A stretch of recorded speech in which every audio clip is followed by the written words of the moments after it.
তো 2026 থেকে WP constable এবং এসআইএ পে লেভেল যেটা রয়েছে, ঠিক আছে, স্যালারি, সেটা নিয়ে আলোচনা করব।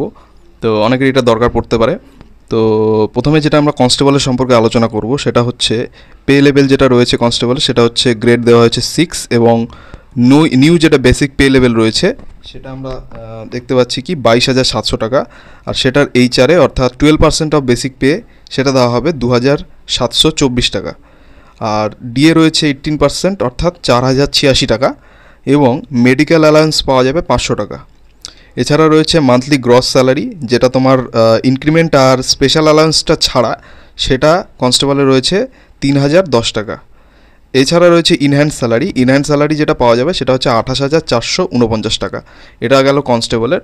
এবার এসআইয়ের কথা যদি বলি তো এসআইয়ের পে লেভেল হচ্ছে 10 এবং বেসিক পে যেটা রয়েছে, বেসিক পে যেটা দেওয়া হবে নিউ বেসিক পে সেটা হচ্ছে 32,100 টাকা এবং এইচআরে অর্থাৎ 12% অফ বেসিক পে হচ্ছে ওদের দাঁড়াবে 3,852 টাকা।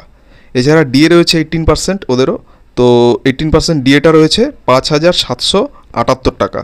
এছাড়া মেডিকেল অ্যালাউন্স রয়েছে সেম 500 টাকা, ঠিক আছে, কনস্টেবলেরও 500 এবং এসআইয়েরও 500। এছাড়া রয়েছে মান্থলি গ্রস স্যালারি, যেটা হচ্ছে তোমার কি ইনক্রিমেন্ট আর স্পেশাল অ্যালাউন্স বাদ দিয়ে সেটা হচ্ছে গিয়ে দাঁড়াচ্ছে 42,230 টাকা। এবং এছাড়া যেটা ইনহ্যান্ড স্যালারি তারা পাবে এসআইরা সেটা হচ্ছে 40,104 টাকা।